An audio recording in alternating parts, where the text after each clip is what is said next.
ঢাকা-৮ আসনের স্বতন্ত্র সংসদ সদস্য পদপ্রার্থী ও ইনকিলাব মঞ্চের মুখপাত্র শরীফ ওসমান হাদীকে গুলির ঘটনায় নতুন তথ্য সামনে এসেছে। শুক্রবার দুপুরে রাজধানীর বিজয়নগরে রিকশায় করে যাওয়ার সময় হঠাৎ একটি মোটরসাইকেল থেকে হাদীকে উদ্দেশ্য করে গুলি ছোড়ে দুর্বৃত্তরা।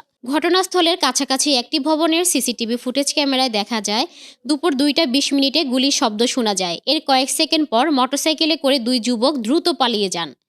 তখন আশেপাশের লোকজন আতঙ্কিত হয়ে পড়েন।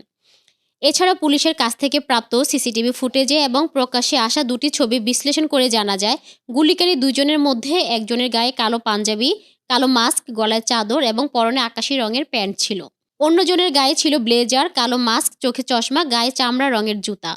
ধারণা করা হচ্ছে বাইক থেকে গুলি ছোড়া দুই ব্যক্তি মতিঝিল ওয়াবদা মাদ্রাসা এলাকার হাদীর সাথে মাস্ক পরা অবস্থায় গণসংযোগে অংশ নিয়েছিল।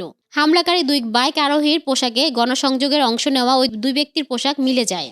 ঢাকা মহানগর পুলিশ ডিএমপি মতিঝিল বিভাগের উপ পুলিশ কমিশনার হারুনুর রশিদ বলেন, আশেপাশে সিসিটিভি ফুটেজ সংগ্রহ করা হচ্ছে। ফুটেজ সংগ্রহ করলেই আমরা বুঝতে পারবো কতজন এবং কারা এই ঘটনায় অংশ নিয়েছেন।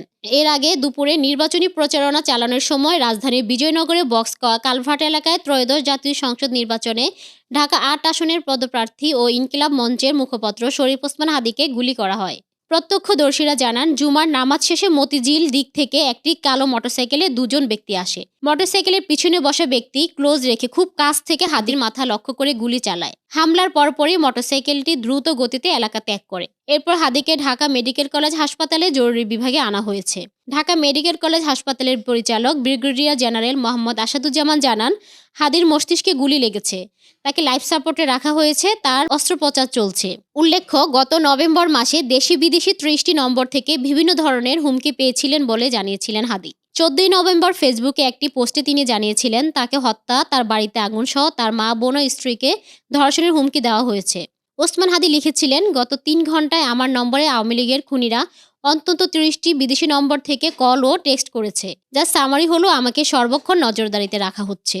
তারা আমার বাড়িতে আগুন দেবে, আমার মা, বোন ও স্ত্রীকে ধর্ষণ করবে এবং আমাকে হত্যা করবে।